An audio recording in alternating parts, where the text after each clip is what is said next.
Sean, don't be a moron. That is the definition of a buyout. Probably. No. So you don't know.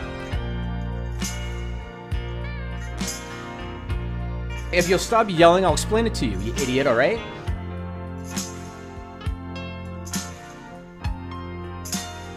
Sean, you're not this fucking stupid. I'm not calling him an idiot. What I'm saying, you're calling me an idiot.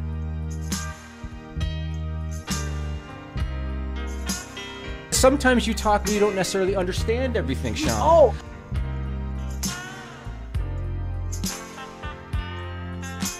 I don't know. Why don't you tell me? But you just said you do. You just said you do. I don't know. We lost viewers, probably because you're rude. It's The List and your boy with Jimmy Van and Sean Ross Sapp. And we're live.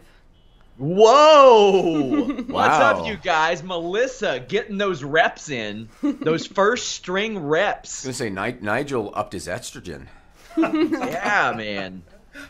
This show brought to you by omg.com. Check out our friends over at omg.com. Of course, you all have heard us talk about that on previous shows. I got sent a jar, and it was magnificent. Fried some pork chops in it the other day. Going to make a steak in it later. It is incredible. Check them out, omg.com. Let them know you heard from it or heard about them from us at OMG Butter on Twitter. Jimmy. Good afternoon, Mr. Sapp. Hello, Jimmy. How are you? I'm okay. How are you, sir? Very sensitive. You are very sensitive. I was kind of the heel last week. I told you this off the air. I was kind of the heel last week. And I have 3 comments that I'm going to make. 3 regarding the I'm debate. sure this won't take any time at all. Oh, it's going to take at least 10 minutes. So I have 3 comments I'm going to make regarding the little debate that we had last week, Sean. And my voice is kind of shot. I think I'm under the weather a little bit. I don't know. Probably from where you screamed at me last week. Well, I was screaming at some contractors upstairs, too. So maybe that has something to do with it. But I feel like I'm a little under the weather. So here's my first comment, Sean. And I said this to you off the air last week. I'm going to say it again. I apologize to you, Sean, for some of my childish behavior with some of the words that I used. Now, in retrospect, when I think about it, we've talked about this before. Day to day in the office, I'm not accustomed to people raising their voice at me and cutting me off when I talk and stuff like that. And I think it annoyed me a little bit because I'm just not accustomed to it. But I told you when we started this thing, you have carte blanche. You can say what you want, no repercussions. And so it was unprofessional of me to talk like that. I pride myself on not typically talking to people like that, especially people on payroll. I think Melissa and Nigel would concur. I'm usually pretty good, usually. Oh, yes. So so I felt kind of bad about that. So that's the first comment that I wanted to make. The second one was watching back our little debate last week, Sean. I watched it back. Did you watch it back, or did you watch my brilliant intro that you banned? It was the unauthorized and unapproved version that you did. It's up on our YouTube, guys. You should check it out. Yeah, I didn't even get to review it first for approval. So yeah, it's unauthorized, unsanctioned. That's good. Watching back our debate, I will say, Sean, technically you were right last week. Technically you were right when you were talking about, and I don't say that very often. My wife is probably listening to this going, my God, because I never say that, right? And he just had an orgasm. Did you see that? Oh, God. So I gotta excuse myself. Is the ghee that good? It's so good. So technically you were right when you were talking about the legalities, and I just want to explain this for a minute, and I noticed on social media that a few people understood my point, but I think I did a really poor job of explaining my point. I got your point. Did you get my point? Yeah, I got your point. I felt like I did a poor job explaining it, and again, it could be because, you you cutting me off and stuff and just annoying me a little bit. So I just wanted to very simply explain my point, and my point very simply was when you have a billion-dollar enterprise like WWE with unlimited resources and with high-powered attorneys and with a CEO that has a past reputation for cutthroat backroom deals and for threats and for intimidation and for ultimatums and for bullying. All I was going to say was, in that situation, if they wanted to be dicks to a small outfit like MLW, And if they wanted to make their lives miserable to get their way, they could. And that was really all I meant. And so I kind of disregarded your legal argument because I wasn't thinking about it in terms of legalities. But that doesn't mean you were wrong.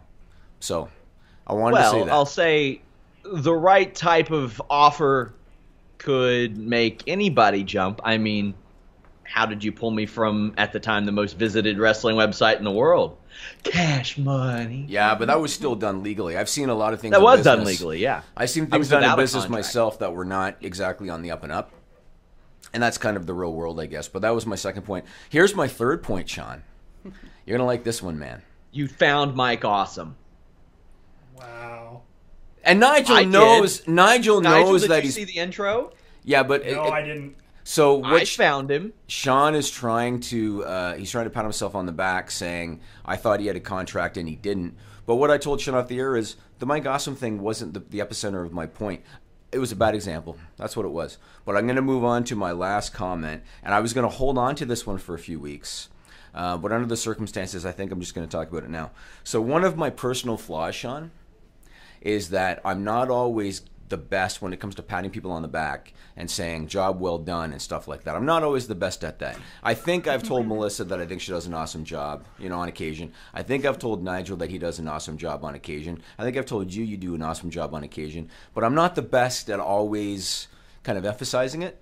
And so I wanted to tell you, Sean, that I appreciate the time you put in and I appreciate the work that you do. Yeah, you're overly sensitive, but I appreciate the work that you do. And so here's what's going to happen. Wednesday, August 22nd, and it's ironic that it's a Wednesday. Wednesday, August 22nd is going to be the date of our annual luxury box at the Blue Jays game. Ooh. I'm going to go ahead and fly you and your wife in again for that game. Wow. And we'll have to figure out the date you want to come in. I'm going to get you a driver, and I'm going to send you guys to Niagara Falls for a night. Hot dog. Yes, because Niagara Falls is something that we, and I think you guys will agree with me, we kind of take it for granted. Oh, I'm there every weekend. Oh, you guys are crazy. Oh, sure. I am. My boyfriend's parents live over there. Okay, I mean, that makes it different. That makes it different. I went in February.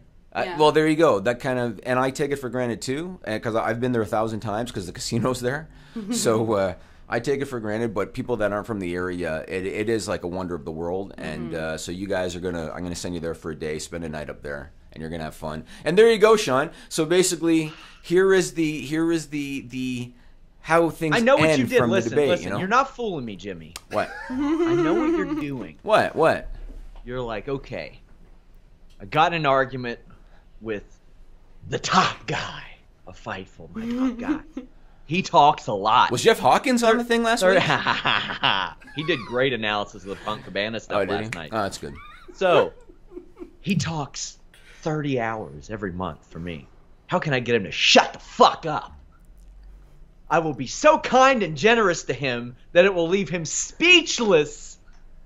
I know what you're doing. I'm on to you. It'd be easy for me to get you to and shut I'm the fuck up, Sean. And I'm not going to stop taking this tone because it will mean that I am wrong in some capacity. But I thank you.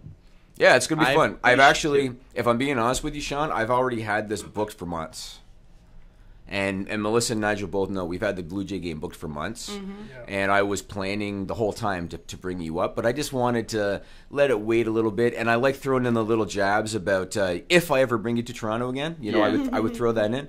But in reality, I've known for probably 3 months that I was going to do this.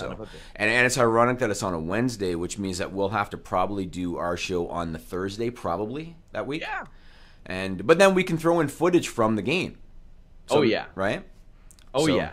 That's what we're going to do. I am very excited. I love Toronto, even though the people there think that I'm sensitive.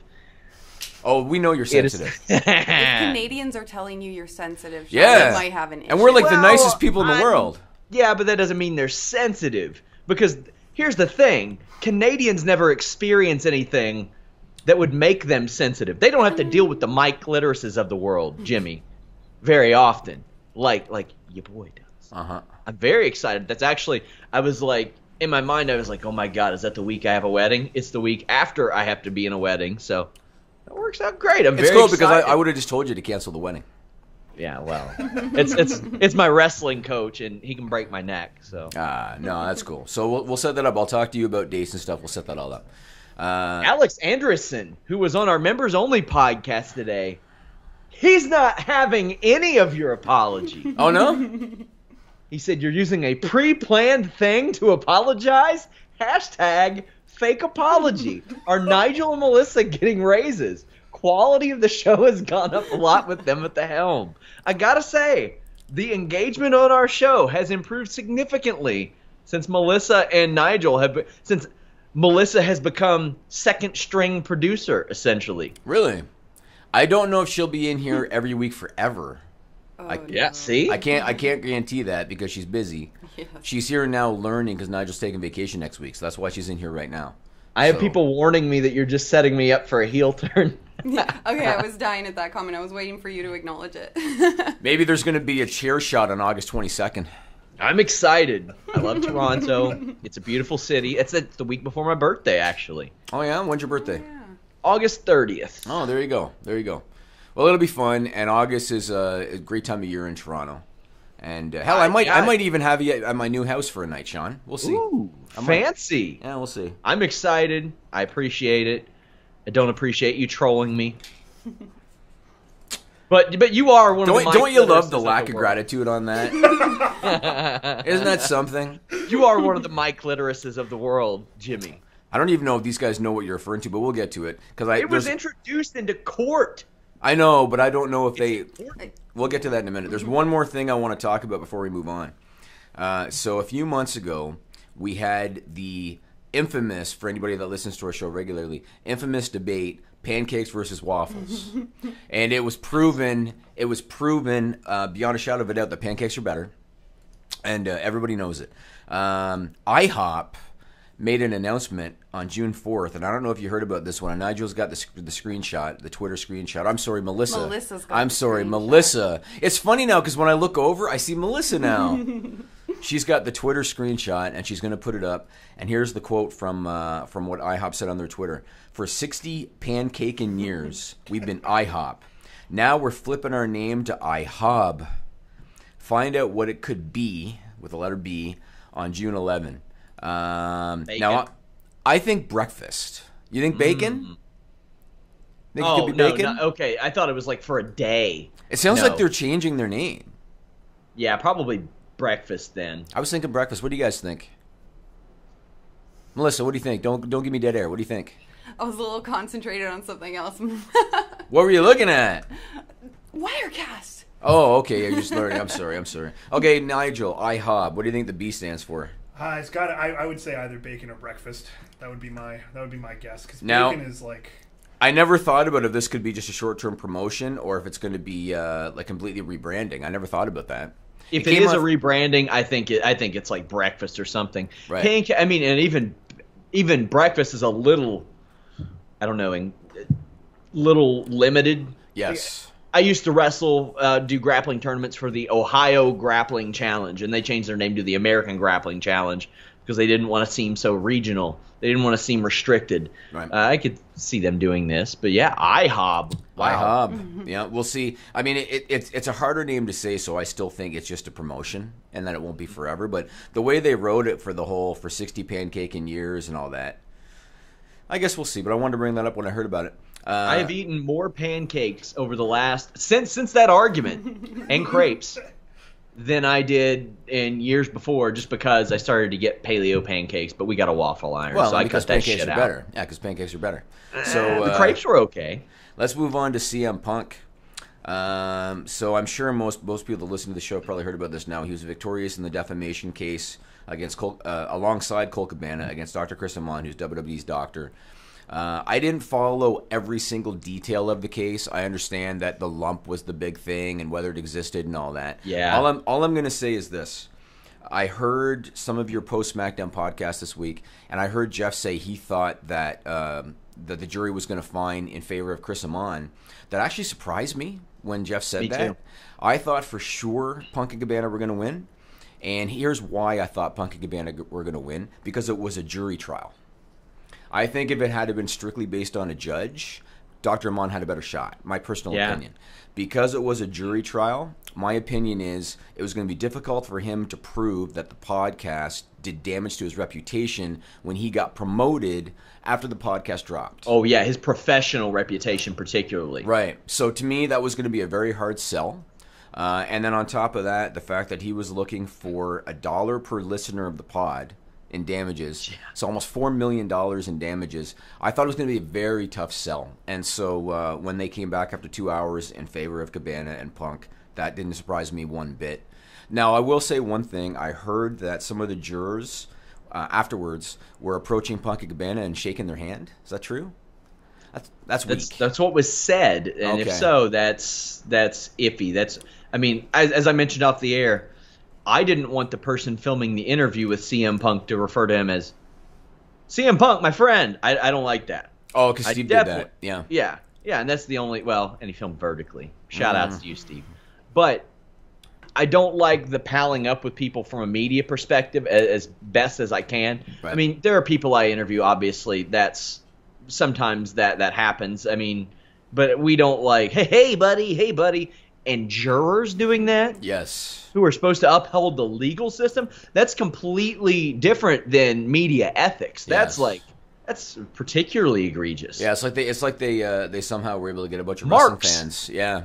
I hate the term marks, but Yeah. kind of what it sounds like. There was, as you mentioned, he didn't suffer professionally from this, and I thought Jeff brought up a good point. In order to do that, you would have had like an active wrestler or a former wrestler who's not there anymore come in and say, yeah, we lost faith in him professionally after this. And I think that was his claim, right? Yeah, that was would his have claim, been- but there's no proof. Yeah, that would have been a very slippery slope, because Yeah. then I think that does some real rough things for any potential concussion lawsuit that could arise later on, because CM Punk, right after, as you all will see, straight up said he was forced to wrestle with concussions. Yeah, which is He brutal. said yeah. that. Yeah. I don't know how I feel about that, but when you get promoted and you didn't suffer financially, professionally from that's a hard sell. Now, I'm sure, and I know, 99% of wrestling fans had no clue who Chris Amon was. I covered wrestling full-time at that point, and I barely knew who he was. Maybe had seen his name in passing once, but I was well aware of who he was after that podcast. However, as the term Mike Litteris as was introduced by CM Punk and Colt Cabana's attorney, what does the opinion of the Mike Litterises of the world mean? Because they called Twitter an open window in a kitchen that anybody can scream into or out of. Mm-hmm. I thought that was, as ridiculous as it sounds, it was kind of important, especially for us as podcasters too. Mm-hmm. What we can say, what we can't say, things like that. And Punk was largely sharing his story, and there were just, it was an uphill battle for Amon straight out the gate when his attorneys were claiming that no lump on CM Punk existed. I was like, man, I don't even know how you could even pretend there wasn't. He was on a radio show in December of 2013 showing off the spot for the love of God. And all the video clips they showed, it was essentially on his ass. Yeah. So all the clips they showed of him in the ring, you're not going to see it.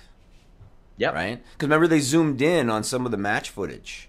You're not going to see it. Man. Right? So after CM Punk did that podcast, I was working for another outlet, and the guy who ran the website posted the video WWE sent us, and even he thought it was ridiculous. He was like, yeah, WWE sent us 4 minutes of ass shots. Here Right. you go. Right. And they zoomed in on his ass repeatedly. And Punk had to clear that up and say it was about the star level of my trunks. Right.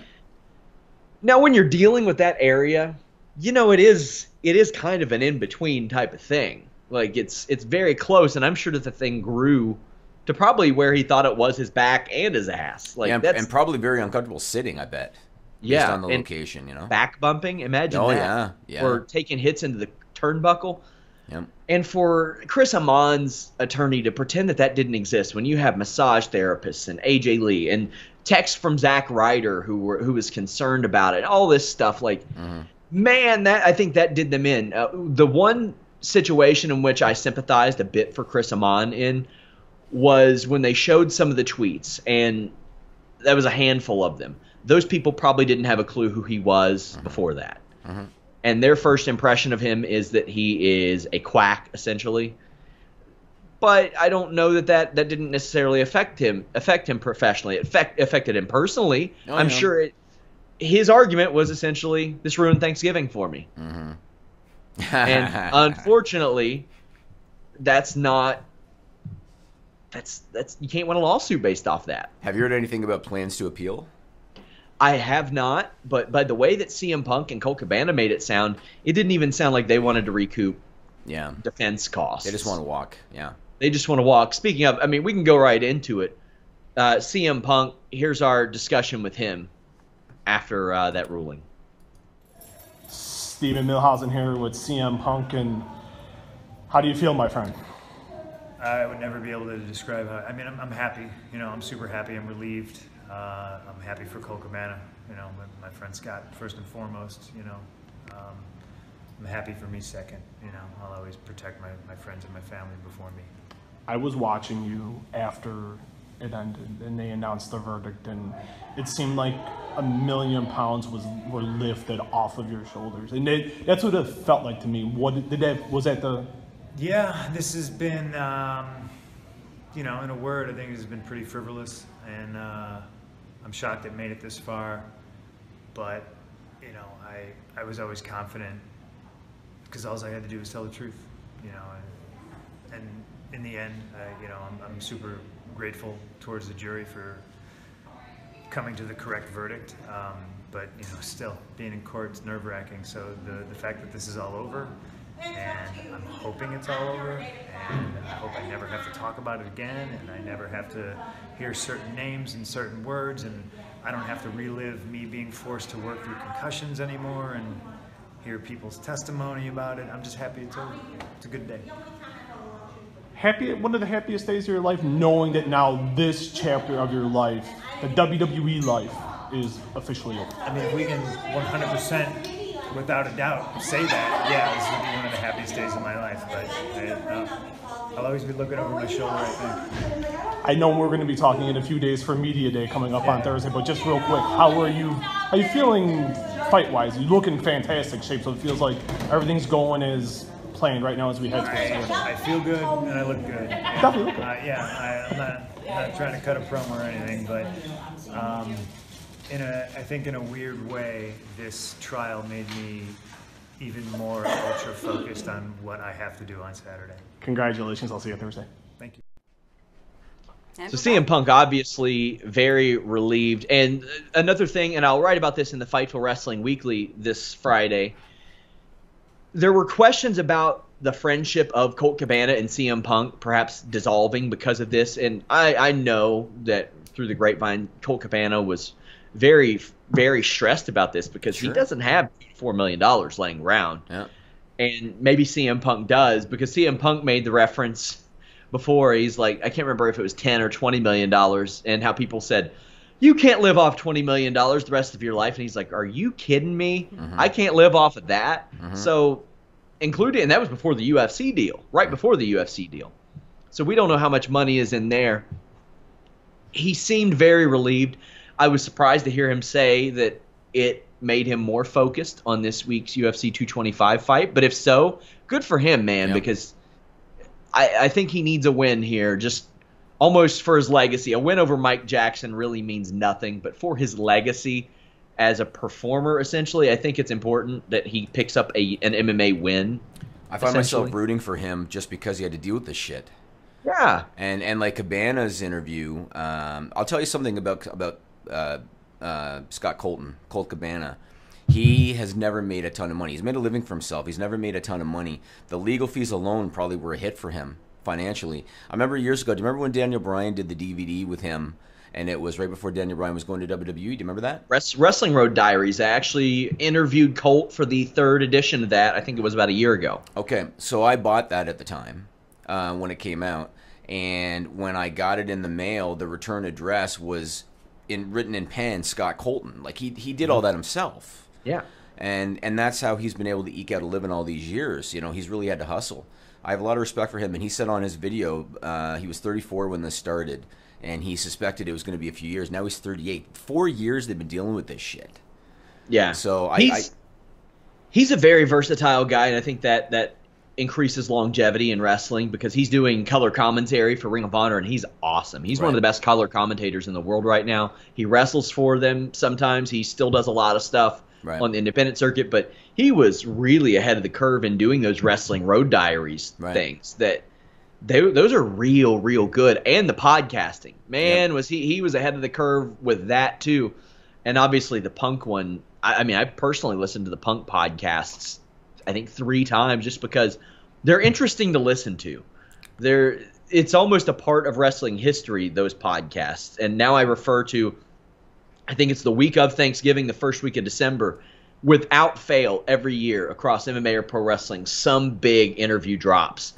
And for a couple of years in a row, it was actually John Jones after he fucked up. He would do his first interview then, but that really launched that in my estimation. Those series of Punk interviews that week, it's a prime time for big interviews and big news that doesn't usually happen. But I'll tell you something interesting. That Punk interview, I'll always remember it because it dropped the day before my daughter was born. Oh yeah, there goes my phone. What is going on? I forgot to mute it. So that interview dropped the day before my daughter was born, and I actually listened to it in the hospital while my wife was in labor. Because it was a long labor. Yeah. So I actually listened to it in the hospital. So I'll always remember that. I want to ask you this now. So Punk, he had to deal with this court case. He had to deal with cutting weight. He had to deal with training. He's got fight week this week. Saturday he's fighting Mike Jackson. What's your prediction on that? Like, do you think...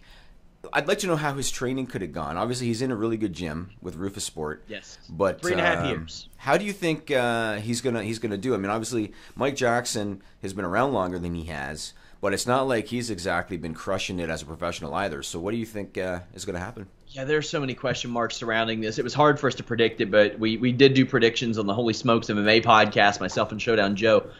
So the thing with CM Punk, he's 40 years old, Mike Jackson's 33. Is he 40 now, Punk? Yeah, he's 40. Shit.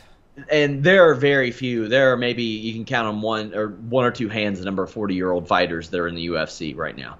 And you can definitely, I don't think there are any that don't have any UFC wins. Like they were in there well before.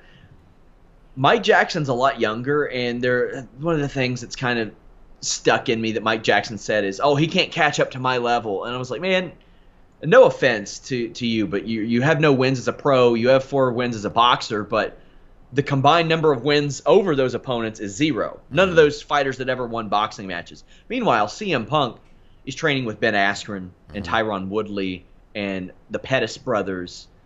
He's seeing people that are the absolute best in the world, no pun intended, without knowing. I mean, I've never really been able to see CM Punk's skill set. They don't allow cameras in there. Who's Jackson training with? I feel like I don't know who he trains with. I'll have to look. Okay. I think he fights out of Houston, but I don't really know who he trains with. I mean, and he fought a Muay Thai bout last year and lost by a decision. He's got 1 amateur win. It was by split decision, and that was 6 years ago. Yeah, it's tough, yeah. And so, Mickey Gall beat them both in a minute, right? Beat the brakes off of both of them. I mean, Mickey Gall beat CM Punk lasted longer against Mickey Gall than Jackson did. Jackson got beat in 45 seconds. Right. It's too hard. I mean, I would like to see CM Punk win. I would really like to see him win too. For the site. Just dealing with the shit he's been dealing with. Just based on that alone, I'd like to see him win. So we'll see what happens. Let's move on. There's no benefit for me professionally if Mike Jackson wins. No, you're right. Let's move on. I want to talk about Shawn Michaels. Yeah. So isn't it ironic? So the guy retired 8 years ago, WrestleMania 26. He's 52 years old now. He was asked repeatedly over the last several years to come back. They wanted to do a program with him and Daniel Bryan because he trained him. I think they asked him to be in the Greatest Royal Rumble. He's been asked several times about coming back, and he always said, once I said I'm retiring, I'm staying retired. I'm sticking to my word kind of thing. And all of a sudden, the bug bit him, Shawn. Probably because he's been helping at the Performance Center, probably. That's what Triple H said in an interview that we covered, is that he didn't really have a passion for the business, didn't want to move, didn't want to do anything like that. And then I published a report after the New Orleans takeover. He helped with that ladder match, no surprise. That was amazing, and he does a lot of great work there, and I get rave reviews for his production work. Like, it's really good. Like, he and Tyson Kidd get the most positive reviews of anybody's production work across the two the two main roster and NXT. And Triple H said it's given him a passion for the business again. And it makes sense. It makes sense. Well, he did an interview with Sky Sports. He said he's open to returning for a one-off match. He said it wouldn't be anything longer than that. He gave names like Daniel Bryan or AJ Styles or maybe even Johnny Gargano, which is interesting. And here's a direct quote from the interview. He said it could be possible, but people would have to accept they wouldn't be getting the showstopper, Mr. WrestleMania, and that I'm 52 years old now. I mean, if you see him, he's still in great shape. Oh, gosh. I bet you at 52, the WrestleMania. What's Remember? that? Remember the WrestleMania where Vince... Yeah, with Austin, Vince messed with him. Yeah. And he said... he was like, oh, everybody's going to come out in their gear. Yeah. You got to look good. And Steve Austin came out in a T-shirt. Yeah. And then he realized Mick Foley just shows up in what he wears anyway. And then Shawn Michaels came out shredded. Yeah. And he said he was taking in like 1,200 to 1,300 calories a day for that spot. That is an all-time great rib from Vince McMahon in my estimation. And I think he did that maybe to try to put the bug in it then. Yeah. Well, he's kept physically he's kept it up. And he looks great, and I bet you at 52 he can still go. I bet you. So give me a hobbled Shawn Michaels. Yes. I think that's a hell of a story to tell. Yes. That he's not the showstopper anymore. That he's not the main event anymore. Right. Because you have AJ Styles begging him on WWE programming, Table for Three, to work with him. Right. And I want to say, man, big ups to AJ Styles for when he tried to make it happen. Right. Because he was brand new to WWE, essentially. He hadn't been there very long. And he was just like, can we get him? How about you all pay to get him? How about we do that? I think that's ballsy on an AJ Styles part to be able to say, hey, Vince, shell out some money. Go get this guy. I want to wrestle him. I want to see Daniel Bryan and Shawn Michaels happen. I don't care how old Shawn Michaels is. I know a lot of people have issues with it, but considering the fact that we're seeing a big gas push, I don't care. I agree. And like I said, I still think Shawn can go. I mean, you look at Ricky Steamboat. Steamboat was older than 52, correct, when he came back? Let me look real quick. But yeah, he came back and he surprised. He did so well that they put him on some house shows. Yeah, he was great. And he wrestled a follow-up. Yeah, he was 55. 55. And not only that, when Ricky Steamboat retired, Shawn Michaels retired briefly because of or not briefly, for 4 years because of a back injury. But Ricky Steamboat was out of the ring for 15 years at that point. Yep. And he was forced out of the ring. Yep. Shawn Michaels just left. Yep. I mean, Steamboat could even still skin the cat when he came back. That was so cool. I thought that was great. Have you ever read Jericho's book where he talks about that? Been a while. I might have at one point. That was good stuff, man. I'm okay with seeing a Shawn Michaels, and I hope he would even work like one NXT match with the talent that he finds special there. And I was thinking that might be what he wants to do, is wrestle in NXT, cool. But you know that Vince is going to want him on a big WWE show. Of course. I want to see it. I think that he understands. I mean, Ric Flair came back. I mean, it is a shame that TNA has Ric Flair's last match, but that's not the situation we're in. Shawn Michaels isn't chasing a payday. WWE will never allow him to go broke, save some ridiculous situation. I want to see Shawn Michaels because it's a ready-made story, and that's important to wrestling to me. Yeah, it'd be a good matchup. I want to read you a quote. Moving on, I want to read you a quote from an interview that Triple H did with Sports Illustrated. And this quote is regarding the state of WWE, especially since they announced the rights fees contract status and all that kind of thing. Here's a quote from Triple H. Vince has it ingrained in this company that we never rest on our laurels. That mentality of we're the best and no one is going to touch us is the kind of arrogance that leads to your demise. Now, the reason that I wrote that quote down is because it seems like WWE's been stagnant since before WrestleMania, and I know that we talked on this show about, they're in cruise control until the Greatest Royal Rumble. Then they're in cruise control until Backlash. Now we're going into Money in the Bank, and they still have not really put together any major stories for their top guys. Their top guys are kind of treading water. SmackDown's been better lately because Shinsuke Nakamura is awesome, but on Raw, there's not a whole lot going on. This week, Raw did 2.52 million viewers. with no major competition on television, aside from a hockey game on NBC that did 5 million viewers. One of the lowest non-holiday, non-sports competition numbers ever on the USA Network. And I guess the question is that because WWE is stagnant, or is that an indication of viewer habits because Raw was still number 2 on cable for the night in the 18 to 49 demo, despite doing that number? I think it is very indicative of how stagnant they are, and you better believe when I saw that quote in the interview, I said, I know what my headline's going to be for this one. What was to it? which Triple H says that Vince McMahon will allow WWE to rest on its laurels. Okay. Yeah. To which Pat McAfee, who does the pre-shows for NXT now, replied to me and said, I heard him say Yanni's. And I was like, you son of a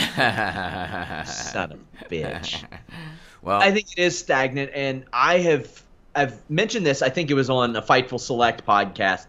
I think the WWE has a real option with the money that they're making on these new TV deals to almost go a 1984 to 1988 route of where they can leave the fans happy.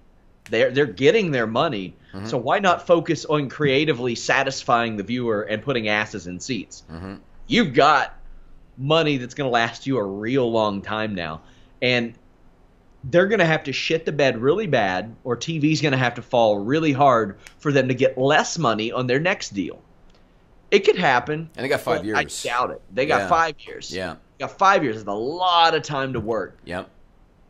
I mean, look at the 2 years, right? We said 2 years ago no one would have thought they'd do better than UFC on a deal.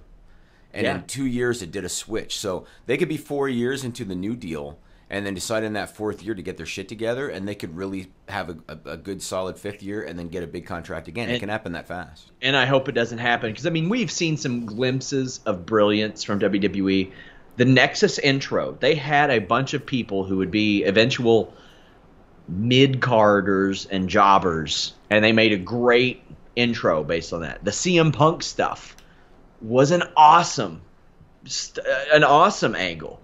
I thought 2013, I thought in-ring WWE was on fire with the Shield and a lot of the stuff that they did there. Every couple of years they do something that gives you optimism, but then they'll do something like run a 60,000-seat house show in Saudi Arabia with a match that doesn't mean anything. Just get a little creative. That's all you have to do. Fans want to be respected. They want their intelligence respected. They want things to matter. The Constable Corbin thing, I like. I think that's something. Yeah. I think it's different. It's a way for him to like stir up some shit and maybe kick up something that might give somebody a reason to complain. Might give somebody a reason to want to fight somebody. I'm into that. There were a couple things from TV this week that reminded me of the past in a positive way. The first one was when Big Cass did the interview with Renee Young, and he was in the arena but not in the ring. Yeah. And they did that for years on the platform, remember? And that's when like Ted DiBiase had little kids dribbling the basketball and stuff. They used to do that stuff on the platform, and I like that. The other thing I liked was when Shinsuke Nakamura's contract signing wasn't in the ring. I loved it. And it was a live shot, too. Yeah, and do you remember, like, Andre Hogan, right? Yeah. Like, they did it in the back initially, and I like that. It gives it more of a almost realistic feel to a degree. I don't know, that's not in the ring. And in the ring, you're just expecting a table flip and all that shit. Yeah, I thought for sure that was a pre-tape because of the challenges of Nakamura speaking English sometime, but it was a live shot on the production script, so that was right back there. And I love the Dean Malenko, Adam Pearce cameos in that as well. Nakamura is so good. He's great. He's great. Love him. This pin is broken. It's fantastic. He's awesome. Yeah, he's awesome. So I want to ask you this, and my buddy Crazy K, who you've met, he actually threw this one into my head because I was telling him this next piece of news, and he threw this into my head. You know how Michael Cole, everybody's favorite, Michael Cole, every week on Raw does the whole, longest running, weekly episodic, blah, blah, bullshit, right? How would you feel, Shawn, if, say, by the end of next year, potentially, we have to listen to Michael Cole every week say, Emmy Award winning? How would that make you feel if you had to listen to that every week? I think it would be better than longest running weekly episodic because I will tell you that Fightful has the longest running live post SmackDown video show of any wrestling website. Do you think he would still say that but add Emmy Award winning to it? Oh, god damn, I hope not. Which he might. So let me Are they let me tell nominated people. for an Emmy? No, but I'm going to tell people what's going on. So we're doing this on June 6th, tonight, and it's going to be streamed online, Sean, so maybe you guys can do something for Fightful. Okay. Tonight, June 6th, WWE is hosting an FYC event. Do you know what FYC means in this case? For your consideration. Ooh. They're doing a For Your Consideration event at the Wolf Theater in North Hollywood, California, and they are doing it for active members of the Television Academy. And it's going to be streaming live, of all places, at 10 p.m. Eastern Time on Emmys.com, if you can fucking believe it. The WWE panel is going to include Triple H, Stephanie McMahon, Shawn Michaels, Roman Reigns, Ronda Rousey, and the Bellas, among others. And they're doing it because they want to be considered for an Emmy Award. Yeah, I'm sure they do. Can you they believe should. that? They want to be considered for an Emmy I Award want to be now. considered for an Emmy Award, Jimmy. I want to. Legally, do they do online Emmys now? Like, legally, can you be up for that? They should. Yeah, I don't know. They should. Who is it? There's somebody that I know that won an Emmy. Well, I mean, I know a friend locally. I think Chris Van Vliet did. Chris Van Vliet. Yeah, he's the shit. He's great. awesome. He's great. Chris Van Vliet rules. Yeah. Hey, before this week, he and Fightful were literally the only two people who dabble in wrestling journalism that even interviewed him for the last several years. So the fact that he was able to do that speaks volumes. People just like him, but WWE ain't quite exactly Chris Van Vliet. But what do you think it says for the WWE strategy moving forward when they want so badly to be considered mainstream? Because this has a lot to do with that. They want so badly to be considered mainstream that now they're going to push for an Emmy Award. Because here's the thing. I realized wrestling is entertainment. We all know this, right? Wrestling is entertainment. Yeah.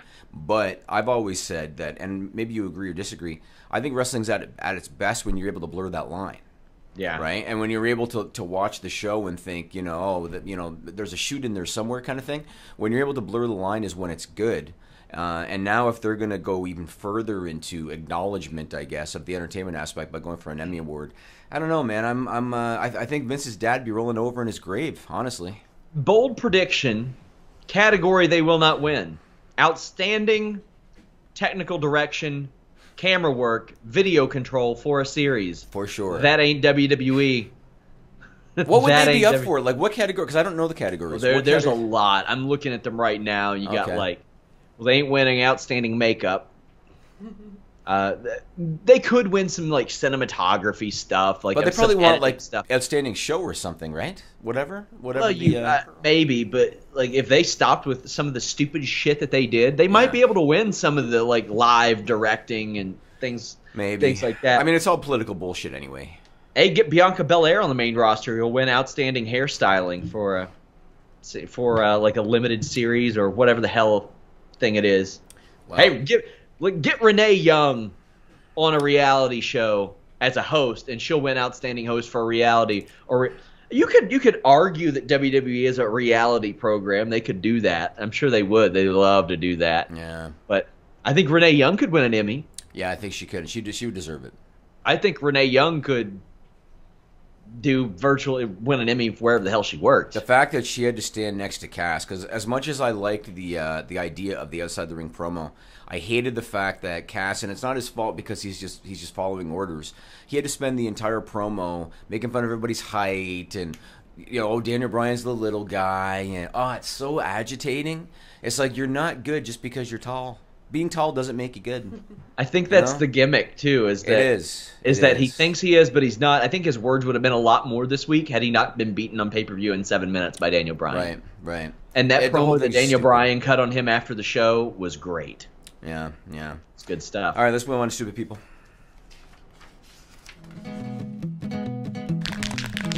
This is a stupid song, it just goes on and on. You might find some meaning, but you would be wrong. Okay, thanks to TrevorStrong.org for the usage of the song. Sean, you might want to check out the video of this first one. I know there's a delay on your side. Yeah, there is. You might have seen this one before, so we'll put it up in a second. So this was reported by the Associated Press on June 3rd. Oh, and let me say again, after the podcast is over, go to FightfulSelect.com for Stupid People Extended. So this first one, an off-duty FBI agent, and God, I've seen it. You saw this one? Yes. Melissa, you can put the video up whenever you want, because I can talk over it. Dipshit. And that's why it's on Stupid People.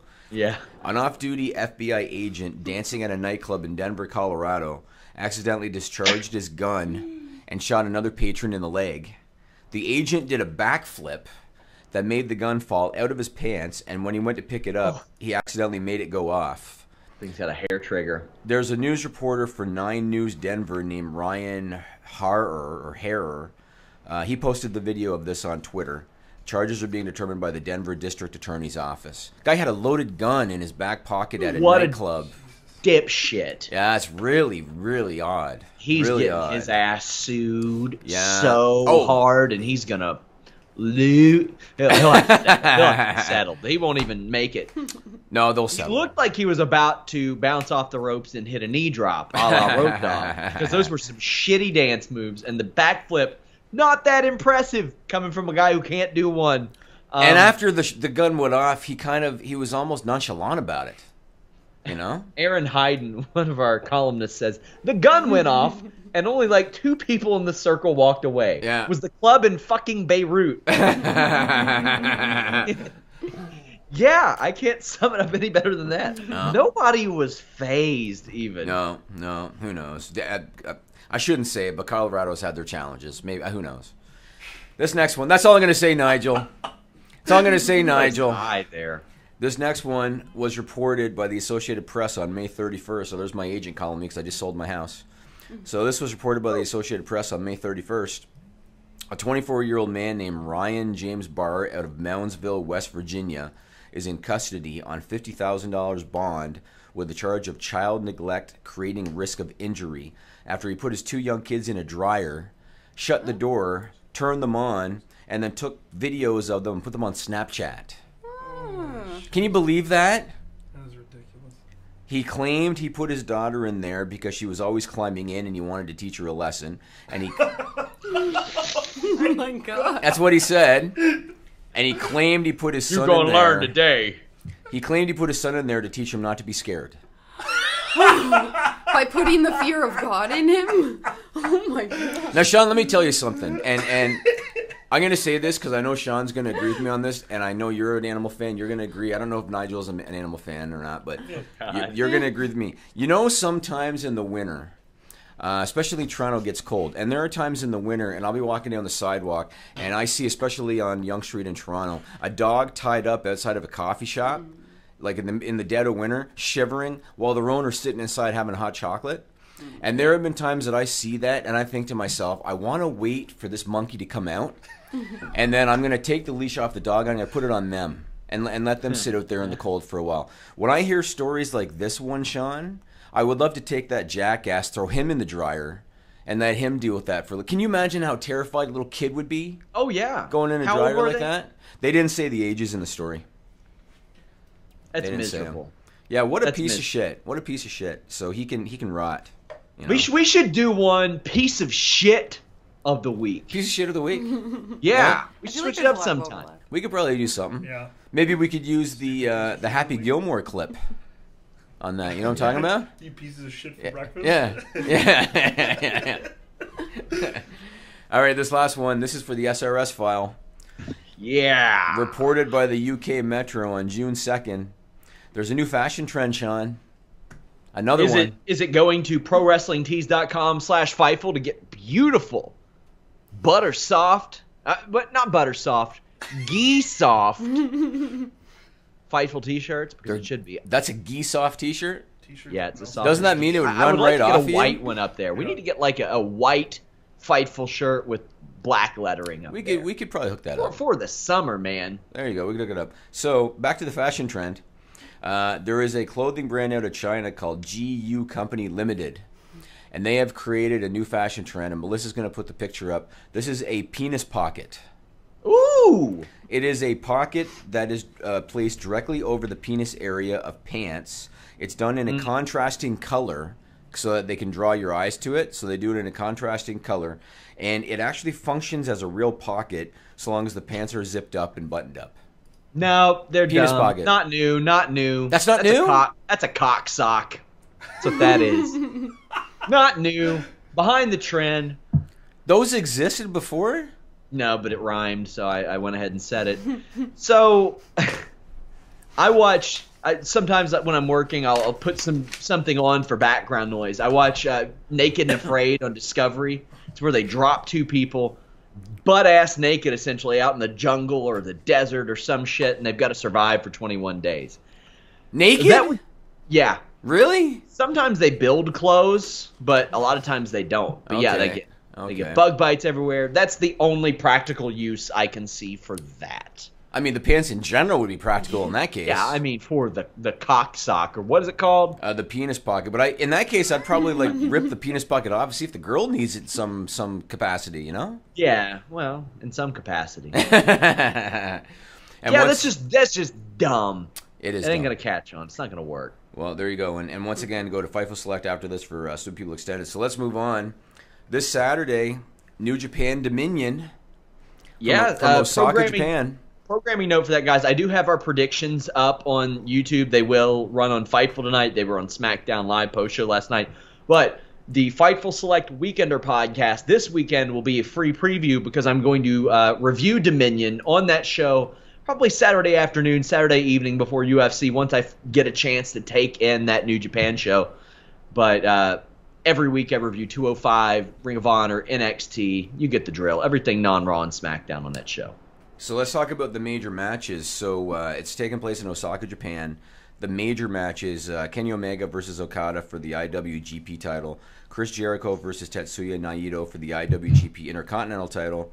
Rey Mysterio's on the show. Jushin Thunder Liger, Cody Rhodes, the Young Bucks.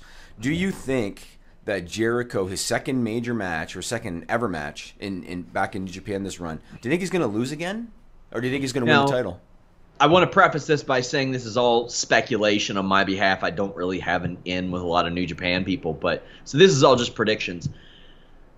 Jeff mentioned that Jericho's thing is he talks all this shit and loses, but I could see him winning and then dropping the title in San Francisco if they want to make it special, because their tickets aren't moving that well for San Francisco. So that would help for sure. And not only that, but I realize Jericho's mystique now is that he can lose and stay over. But at the same time, if he lost again and came back a third time, by that point you need to win. You know what I mean? Exactly. So if he does lose this match and goes back a third time, he's got to win because it's going to lose its appeal after a while. Yeah, so. I agree. He's got to pick up a win. He's got to back up some of the shit that he talks. Right, for sure. Now this next one, I got the perfect guy in the room for this one. Nigel, the political guy. Perfect guy for this one. Melissa, put up that photo of the barbecue. So there's a picture that I'm putting up for our video viewers. It is of a Muslim man on a barbecue spit, and he has a copy of the what is it called? Holy Quran, which is essentially the Islamic Bible. It's burning under him in the picture. Boy, did you see this one?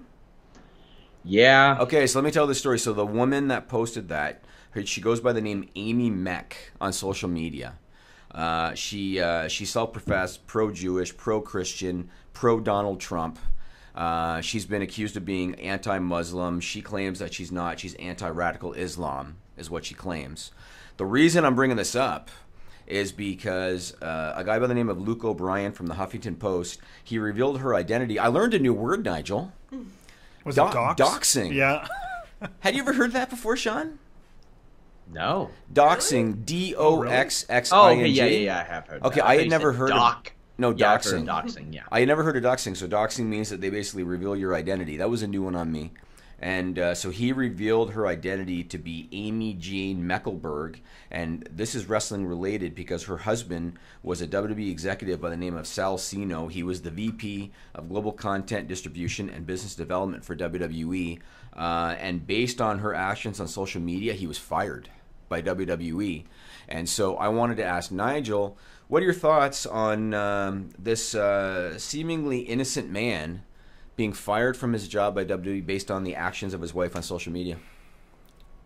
Jeez, that's a tough one because we're people are used to seeing people getting fired for things that they've done now, but it's like the one step removed. I think it's kind of a dangerous precedent, but I also think it has more to do with the company probably wanting to distance themselves from any sort of PR nightmare than it is about anything else. Companies just reflexively are like, nope, not going to deal with it. So here's how I look at it. If WWE was not a public company, if they did not have shareholders to answer to, if they were not looking to sign new rights fees deals to the tune of whatever it is, what is it, 1 point whatever billion a year, whatever. Yeah. If not for all of that, I don't think this decision would have been made.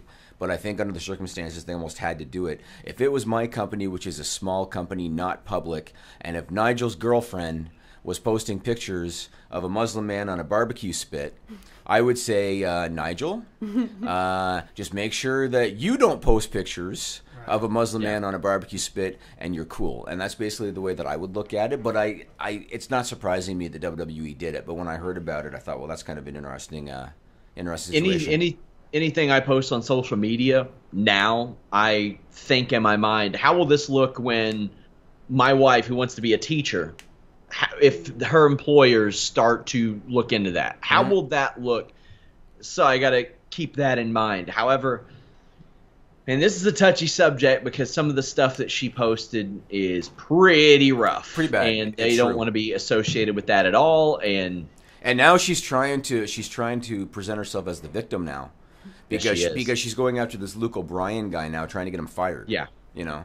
So, but whatever. It came up. I thought it was interesting. And there's kind of a somewhat kind of sort of related story. Kind of sort of.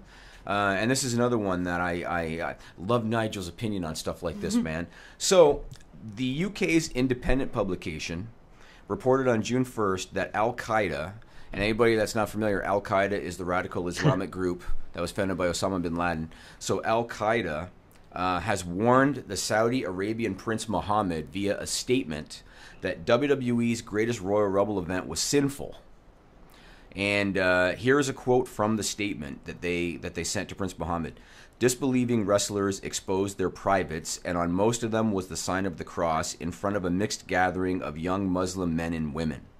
So obviously the real problem is that Al-Qaeda didn't like the fact that the prince is trying to expose Muslims to Western influence and more progressive entertainment events. And their privates. Yeah, I mean, really, right? There were no dicks flopping around at the Greatest Royal Rumble. But true.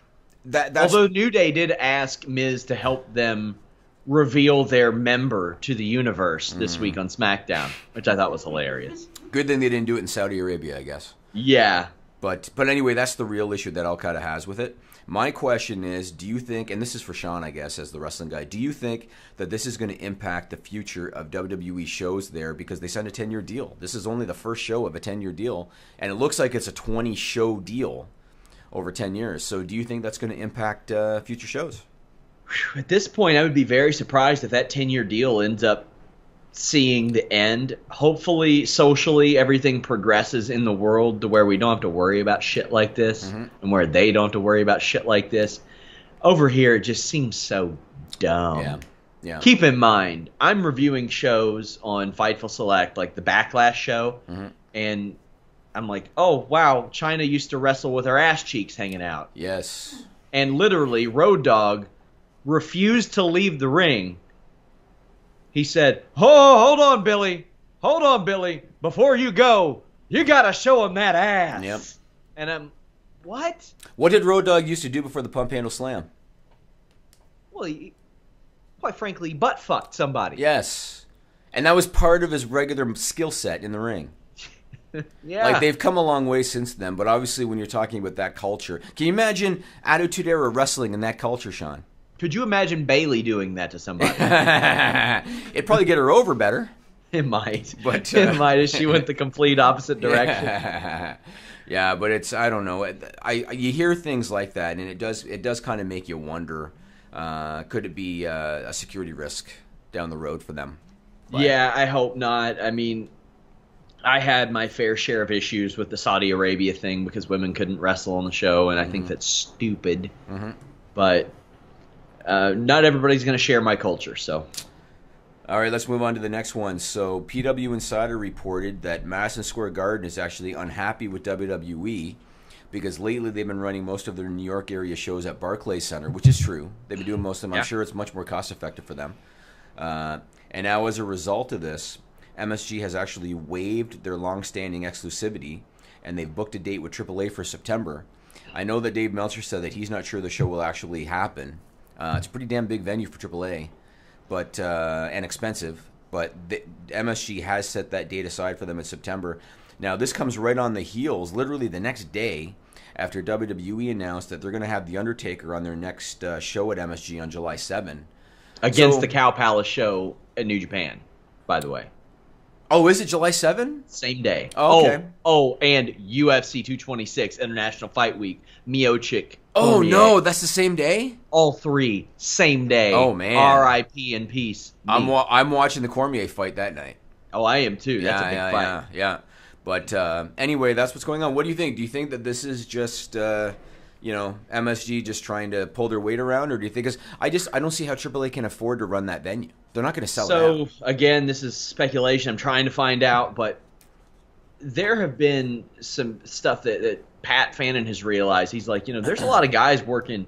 There's a couple of guys that are working AAA and CMLL at the same time right now. And that doesn't usually happen. So there's some speculation. What if those two could run a show together? What that means in New York, I have no idea. Are they going to get 20,000 Mexicans at Madison Square Garden? Well, I mean, do you remember when Worlds Collide? Yes. That was in California, L.A., though. Yes, it was in L.A., though. It's a different market, A little different. Yeah. So if you all want to hear, like, basically a brief history of Barclays and MSG, and honestly, some people in New York have loyalty to Barclays for helping improve that area of the city. Demon Diva, who was on a members-only podcast, you all can see it on Fightful Select, really goes into detail on that and stuff that I had no idea about. This lends a little more credibility to the all-in MSG rumors that I had heard, because I thought they were blowing smoke up everybody's ass. Because I was like, what? How could they do that? Well, it's an obviously, expensive venue, man. It is, and that's why WWE doesn't want to run there. Of course, why would they? However, they've kept pretty loyal to their December 26th show being there. If you want WWE to come there, it can't be as expensive. Yes, exactly. It's got to be in a better area. It's got to be in all that stuff. All they got to do is cut a deal. Yep, agreed. I'll ask David Bixenspan to expand on this a little bit, because he's used to that area, and of course Carlos. But man, you got to you've made it hard. WWE won't even run TV there, and I used to love watching WWE TV from there because it was configured different. How they had the entrance in the back. Yes, I loved that. Yeah, it was different. It was different. It gave a different vibe to it. It made me feel like it was special, and WWE's going to run the nicer, cheaper place that accommodates their fans better. I was at MSG shortly after the renovation, because they did I think it was like $1 billion renovation at MSG, and I was there shortly thereafter. And a couple of things that I noticed that told me that MSG still valued WWE. The first thing was they had some artwork on the wall that was wrestling related. The second thing was they ran a video. Before I was there for a hockey game. They ran a video before the game started that was kind of talking about the history of MSG and all that. Part of the video showed Roddy Piper walking on the floor of the arena, looking up when the renovation had been completed. And getting his reaction to seeing the renovation that they did. And I saw that, thinking to myself, they clearly still value the partnership that they threw all that stuff in. So I can understand that them seeing WWE run, sometimes 3 nights in a row, 4 nights in a row at Barclays Center. I'm sure that they're not crazy about that, but again, it's so much more cost effective for WWE, and that's the only reason they do it. That's the only A couple reason. of things on my wrestling bucket list that, unfortunately, I didn't get to go see a PWG show at the hall that they ran for a while, the one that helped make their name. But I've always wanted to see a December 26th Madison Square Garden WWE house show, just because ever since I can remember they've done that. And I've always wanted – they've made it seem a little cooler, a little more special. I can't believe they never run like a network special from there on that. Like, do you want to set a new traffic target for Fightful, and if you hit it, I'll send you that show? I don't even look at the traffic anymore. Who was that? That was Melissa. That was Melissa. What'd she say? I think she said, "Whoa." Whoa. Yeah. Well, let me ask you what you think of this one, because I thought this was very interesting.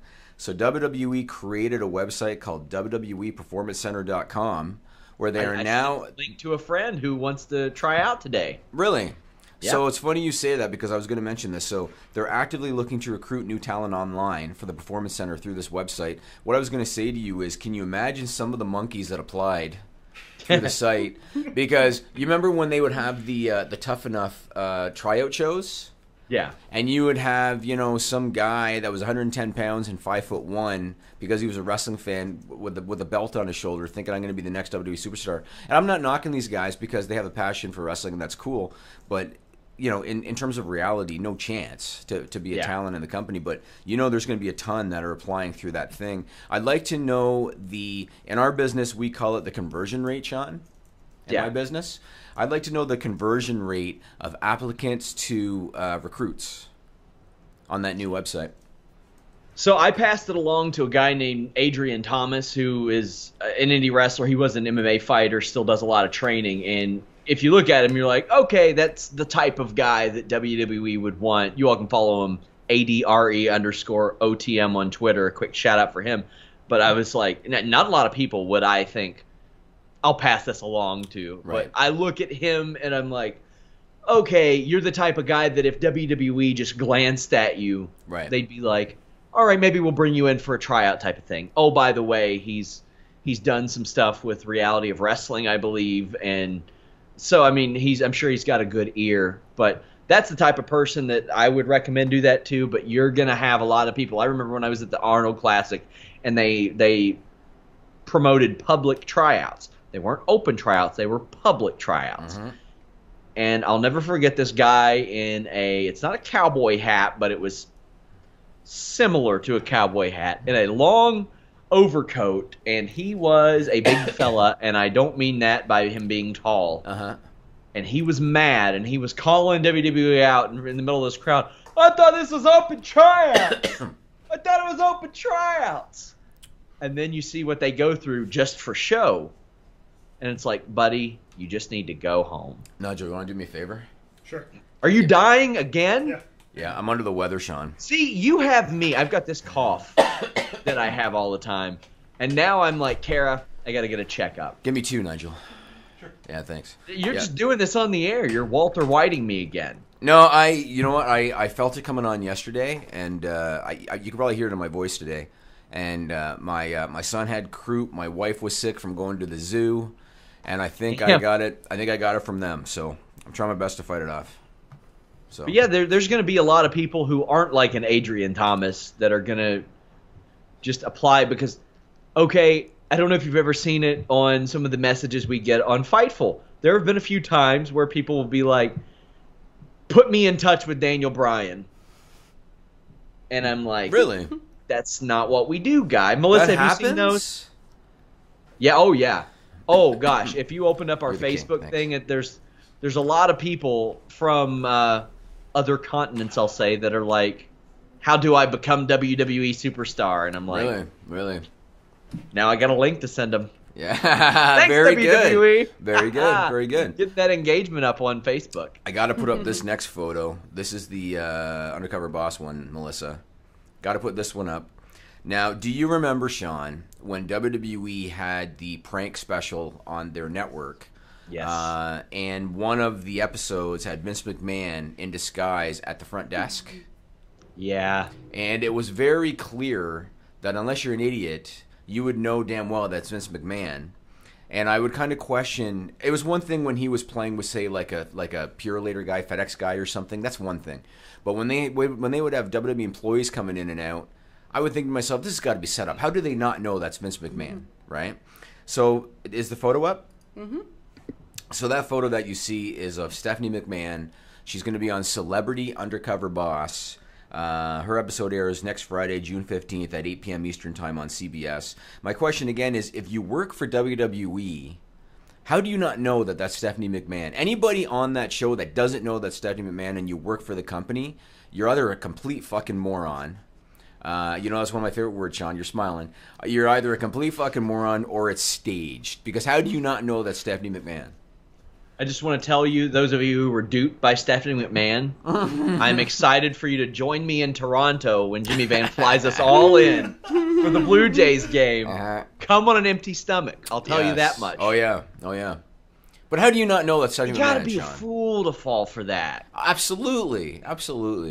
Come on. If I were her and I duped somebody, I'd have to have a serious conversation with them about their awareness. You know what I would honestly do? So you know, at the end of that show, they sit down with them, right, 1-on-1, and then they do the big sob story, and then they give them like money and a car and stuff. If that was me, I would sit down with them and I would say, "I'm on television every week. I'm one of the most recognizable people in the company. You didn't know who I was because I was wearing a wig. You're fired."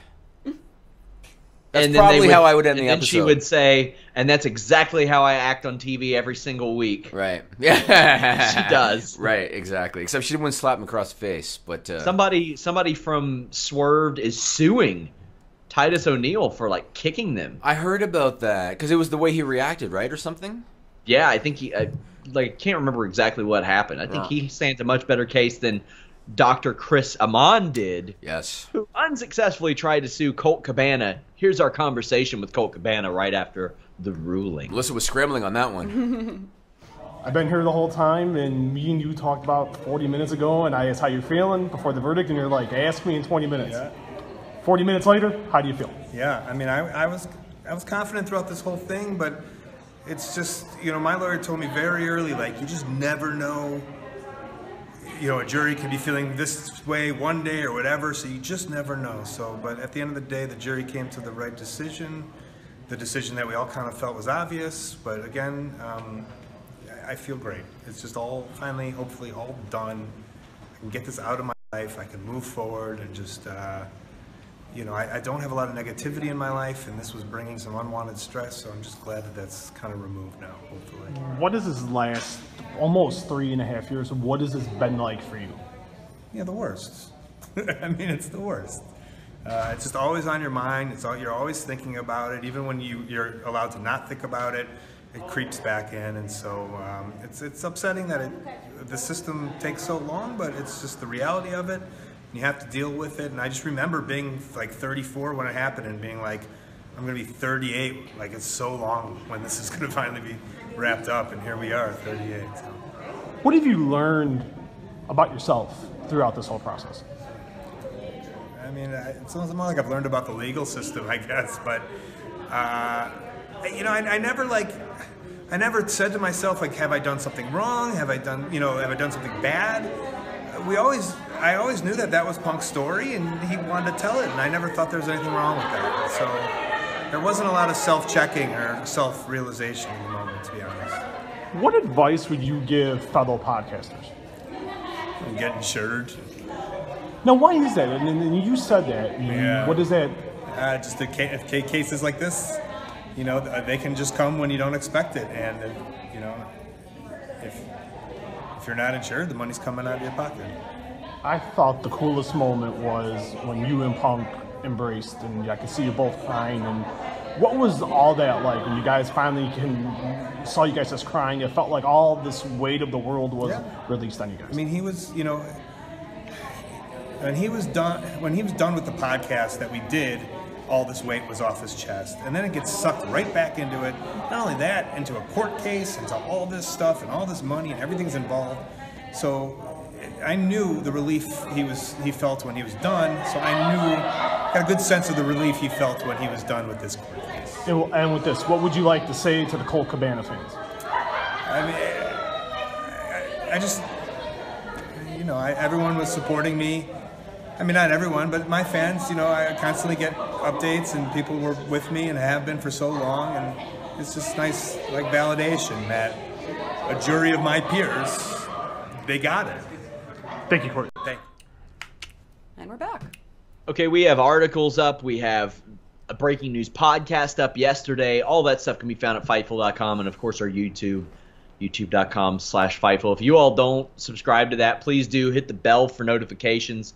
And the thumbs up helps too. If you want to listen to the audio of our podcast, we are on everything. What all are we on, Melissa? Do you even know? Oh, she knows. A lot. I set them all up for the most part. You know, we were on iHeartRadio until recently, and somebody said... We are still. Yeah, somebody's like, we listen to you on iHeartRadio. And I was like, wow. Podbean and iHeartRadio and Libsyn and Speaker and Stitcher and Spreaker, something like that. Tons. Also, guys, today I finished a members-only podcast on FightfulSelect.com with Alex Andreessen. He's one of our sponsor-level tier members. He also had an article request, which is going to be up on Sunday. That's going to be really good. It's about New Day. But we talked about his visit to Raleigh for SmackDown last week and some off-air notes and cool stuff like that, so check it out. Awesome. So, sometimes I hate putting over the same people over and over and over again. Because it comes off like we're, I don't know, there's favorites. You just praise on me at the beginning of the show, Jimmy. My God. I don't want to be, and I'm not knocking him. I'm just being honest. I don't want to be like a Meltzer, always putting over the Young Bucks because they named a move after him. But I have to once again put over Kevin Owens because Kevin Owens is awesome, and what he just put on his Twitter profile is just. How can you not love Kevin Owens when he does stuff like this? This is why you like him, because of stuff like this. Put up that screenshot of Kevin Owens' Twitter profile. Mm-hmm. So here's a quote from it for our non-video people. I got verified again so that I can beg Shania Twain to play my favorite song, When, at her concert this summer in Montreal because I'll be there. I'm serious. How can you not love the guy for doing stuff like that? I actually looked up the date of the concert. It's on Tuesday night, June 26th, which is actually my mom's birthday. And so there you go. He actually claims he got verified again on Twitter because he wants to get Shania Twain to play his favorite song. How can you not love him, Sean? How can you not love him? It's fantastic, and I believe him. Even on Raw, and I realized it was like heavily produced and stuff, but even on Raw, when he was too scared to climb to the top of the ladder, even though we've seen him do way worse shit. Yeah. You know? But the Kevin Owens character of today was too scared to climb to the top of the ladder, and that gave Finn Balor the opportunity to turn the tables on him. You can't help but love the guy. I wish that they would run with him. I thought they did great things with him in Jericho. Split them up. He had the title for a while, but he's kind of been on the decline since before WrestleMania in terms of how they book him. I love him. How can you not? Yeah, good stuff from him. Hate that Sami Zayn's got to go through the shit he's going through. Oh, man. And Bobby Lashley, I feel for Bobby Lashley, man. I do. Because I don't think he came over from Impact Wrestling, and Bellator for that matter, thinking they're going to have me in this dog shit storyline and I'm going to come out to no reaction. It's he's a star. Like they've dropped the ball with Bobby Lashley. But anyway. When we had our argument last week, I should have really just burned you and said, "You don't really run a company." And then it would have just set you off like Bobby Lashley. Because he got serious. He was like, "What? I didn't serve in the military. I mean, I know it's documented. What I would have how done, dare you say such a thing." I would have said nothing, and then like an hour later, you would have been like, "Hey, how come my login's not working?" Kind of would have started there. So let's move on. I want to ask you this question: what is the general feeling today or these days about Impact Wrestling among like wrestling fans? Like, what's the general feeling about Impact these days? I've had more interest in Impact Wrestling since the deletion days. You have? Really? The quality of the show is pretty fair. It's rarely is it bad. Don Callis and Scott D'Amore took a thing in which I thought was completely insolvent, and they built some goodwill for it. I don't know what that will mean in the long run, but it's very clear that they see things more broad. They see things more progressive. I mean, people have the rights to their own names now. I mean, I don't know how I feel about that necessarily from a financial standpoint, if that makes any sense. Really bad business decision, but also it does give those people more of an incentive to even wrestle for Impact. So there is that. They do things a little bit different. They're able to hide spoilers a little bit better because they film stuff at different times. They film stuff at different places. I think that's cool. I think overall Impact has been pretty easy to cover, and that is not always the case. That was not the case for a long time. For a while, I mean, I would watch Impact, but I wouldn't review it. I review it for the Weekender on Fightful Select, and it's all right. And there's still interest. They're a little. It's very digital friendly too, because I think they understand a lot of people aren't going to watch their show. Right. You can watch their YouTube videos and not really miss anything. Okay, and are they still heavily emphasizing Twitch? Like, are they keeping up with the weekly shows on Twitch? Somewhat. Somewhat. Yeah, I don't know if it's ever weekly shows, was it? Yeah, well, it was supposed to be. They're going to do one with Josh Matthews. Remember the new law, right? Oh, I don't know anything about that. Okay. I will never watch anything like that. Okay. Well, the reason I'm bringing it up is because on the show that aired last week, because they do tape in advance, so on the show that aired last week, Austin Aries regained the Impact Wrestling title over Pentagon, and Su Yung, who is Rich Swan's wife, won the Knockouts title on the same show. And I know Austin Aries' gimmick is that he's collecting all these titles, kind of the Ultimo Dragon gimmick. He's collecting all these titles, and I think he challenged for the Ring of Honor TV title last week, and they thought he won it. They did the swerve, and he didn't. But so I was just kind of curious because I don't watch Impact. I don't get Pop, and I think in Canada they are on the Fight Network, and nobody watches the Fight Network. So they should build to Moose and Aries, because that's really what they got right now. Right. Okay. I was kind of curious about that. What do you think about Lio Rush going to 205 Live? I like it. I think it means that Ricochet will go to SmackDown or Raw because, in my estimation, I think they have a future Rey Mysterio in Ricochet or Lio Rush. And I thought that the one that went to 205 Live meant that the other one would end up going to Raw or SmackDown eventually, because I think they in the ring, those two in particular are very, very special. If you put both of those on 205 Live, I think it's a waste. Agreed. I think he is a great addition to 205 Live in the ring. So no doghouse, I guess, for the Emma comment. There was. And it's over. Is it over, I guess? Yeah. Oh, yeah, it's over. Well, unless he shows up and gets beat by T.J. Perkins in 20 seconds or something. I mean, you never know. I mean, I definitely see something Ricochet. Did you see the spot with Velveteen Dream where he did the flip over the top rope? So I did commentary for Premier MMA Championships last weekend, and my broadcast host didn't know that he was a wrestling fan, but his name is Rayshawn Allen, and like one of the first things he brought up was that spot. It's amazing. And I actually saw Mike Bucci, the former Nova, on Facebook put over Velveteen Dream for his facial expressions. Oh, you really? That was really good. Yeah. That's how you, as if the front flip wasn't enough to make a guy, Velveteen Dream's reaction made Ricochet even more. And he has got that down. It made me think of the Olympics when the gymnast lands on the mat and they get extra points if they don't move once they hit their feet. Yes. And Ricochet, perfect landing. Like he didn't like move at all. You know what I mean? Like that guy is something special. Tyler Valls is a friend of mine who does a lot of great play-by-play on the independent circuits, and he says I cannot wait to see all these indie wrestlers try that spot. Oh my God! Broken legs, broken ankles. But I saw that, and I've broken my ankle or injured it pretty badly twice, and I just saw that and I was like, oh no! Oh yeah. That guy is something. He's something special. They need to protect him. In the match, he suplexed Chris Dijak, who's huge. Did a deadlift suplex to the guy. He is something. So earlier on, I was going over media with Melissa, and getting her to set certain things up. And I said to her, I referred to one of them as Brian Christopher.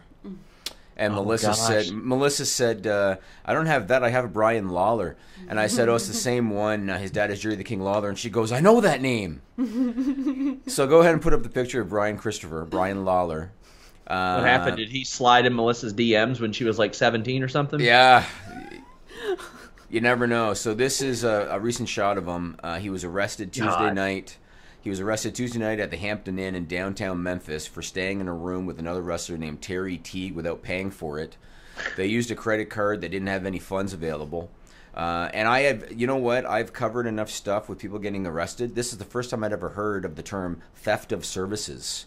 He was charged with theft of services, $1,000 or less. So obviously it's, not a major charge. But he's had his share of problems. Remember he got his ass kicked there a little while ago? Yeah. He's had his share of issues. Jerry Lawler, I'm sure, is massively proud. And I saw this mugshot, wanted to put it up. What do you think? And he's not going to be able to afford his jet ski insurance this month. That's for sure. I just signed that yesterday. It's funny you bring it up. I just signed it. Man, he looks more and more like Jerry Lawler. He does, especially with the hair dyed black. Yes. Yeah. Yes. Every single year. Yes, he does. Oh, man. Yep. Look at Scotty. Look at where he's at right now. Scotty became a respectable citizen after his wrestling career ended. I think he was a firefighter for a while. Yes. And he showed up on NXT looking younger in his NXT days than he did in his WWE days somehow. Yeah. And there was Bryan. And you know what I mean? We've seen it with other people. It's difficult sometimes when you're trying to live up to the legacy of your dad or of your mother. I think it's difficult. And I know, you've heard the stories even about Owen and Brett. You've heard the stories about Owen living up to Brett's legacy. I remember Jerry Briscoe talking about having to live up to the legacy of his brother Jack. And not just siblings, let alone your Jerry the King Lawler is one of the greatest ever. And one of the greatest promoters ever. And the thing was, Bryan's good. Was good. Yes. They wanted to put that light heavyweight division heavily on him. Mm-hmm. I don't know if he saw it as some hill that he couldn't climb over. I don't know what. I think he didn't want to be typecast. I think because his dad never trained. His dad never worked out. Covered his body with his outfit and stuff like that, but his dad was just so successful for so long, and unfortunately Bryan was a smaller guy, especially when you get to WWE. He was a smaller guy, and I don't think he wanted to be perceived. In Memphis, he was booked as a top guy. Yeah. And I don't think he wanted to be perceived as a cruiserweight in WWE, but it's a shame, man. He was good, you're right, he was good. Crazy to think that 5'10", 215 is small, right? Yeah. That's wild to think now, but I mean, his screw-ups are a part of WWE lexicon. They brought it up during one of his last appearances in 2011, I think it was. But I used to love it when he did the dance as part of the intro, and he would do the thing where he had one arm like that, shaking. Oh yeah, I busted my ass trying to hilarious. emulate that one. Yeah. It was a failure. It's very hard. But yeah, he got. I mean, they gave him a chance in 2004 to come back, and he screwed it up within a month. I just hope he gets his shit straight. Last thing on my list today, I want to talk about the longevity of the Hurricane. I followed the Hurricane on Twitter, at least I used to. I don't follow a lot of people on Twitter. But he would always kind of, whenever there was, say, a promotion or something, or a wrestler saying, hey, I'm looking for a challenge, or anything like that, the Hurricane would always respond and say, I know a guy, ... Right? Yeah. And so he's always kind of been out there. He was in the Royal Rumble. And I think that kind of helped him out when it came to the independents. He was, of course, in Impact for a long time. When you know that next Friday, Ring of Honor is doing a tour in Texas, the Hurricane is booked on that tour with Ring of Honor, and he's going to be at their TV taping on June 30th in Fairfax, Virginia. That guy, man, he just hustles and hustles and hustles and continues to eke out a living. Good for him. Good for the Hurricane. Whether it's podcasting or being an agent, being a wrestler, any of that. When the Pro Wrestling Unlimited guys mentioned that to me, I was like, well, he always does that. Like, as he posts the teaser and stuff, I was like, that's something he always does. And I asked him about this. He's very proud of that. He's proud of the fact that he can say he wrestled for Ring of Honor, TNA, WCW, and WWE. Mm-hmm. And I even joked with him, technically ECW too, briefly. Mm-hmm. But I asked him about the Hurricane name. I was like, you can't use that, can you? And he goes, you'll have to wait and see. I was like, you can't use that name. You can't use Avalanche. John Tenta used that. You can't use Earthquake, Typhoon. He's got to be Tsunami Shane. Or like... You don't think maybe the Hunter would just kind of be cool about it, no? Maybe? Light Winds Helms. Yeah, who knows? Gonna see. It seems like Hunter seems to be way Shane. more tolerant about that kind of stuff these days. Yeah. And people ask a lot about the mask. The mask, I think, that he even wore at the Royal Rumble, that's one WWE doesn't really own the trademark to. He created that version of the mask, so he's able to do that. And the belt. But yeah, very happy to see Shane doing that. I'd love to interview him about that sometimes. And considering that WCW went out of business 17 years ago, and he's continued, and I don't know how old he is now, but he's got to be in his early to mid-40s. Got to be. And he continues to eke out a living. Good for him. When I think about guys like that and guys like Tommy Dreamer, that continue to eke out a living. Like I respect those guys. That's a hustle, what those guys do. He'll be 44 next month. Okay. That's a hustle, man, what those guys do. I respect it. I wonder what kind of schedule he's keeping. I mean, I know the guy is in pain because of that ankle injury. Like, he can't feel good. But yeah, I look at it, he had 4 bookings in July, a few in May, a few in April, a few in March. So he's still wrestling here and there. I mean, with a lot of these guys, that's all they know. Yeah, well, Shane, fortunately for him, is a very creative guy. He sees the bigger picture on things. I'm actually very surprised he hasn't been picked up by WWE yet to do agent work or I mean, he's worked as a cruiserweight, a tag team wrestler. He's worked in a 6-man. He's worked as like virtually every way, comedic, serious, heel, face. There isn't a lot of things that Shane hasn't done, even in WWE. Well, with Matt and Jeff there, you never know. Maybe there's going to be a path for him, right? So it's very that's true. all I got for you this week, man. Guys, follow me at Shawn Ross Sapp. Follow Jimmy at JimmyVan74. Yeah, we got through a whole show without yelling at each other, Sean. I didn't call you a moron once. You referenced it a few times. Yeah, but that was to other people. And those who were deserving. There were stupid people stories. The guy threw his kids in a dryer. He deserved it. That's very true. That's very true. The band from Fightful intro is up on YouTube. Unauthorized, unsanctioned, unapproved. But Jimmy will still keep the YouTube revenue from it. That's for damn sure. I'll consider it. Guys, thank you all so much. Hey, if you want to follow Nigel and Melissa on Twitter, at Nigel Loci and at IRL_tweener.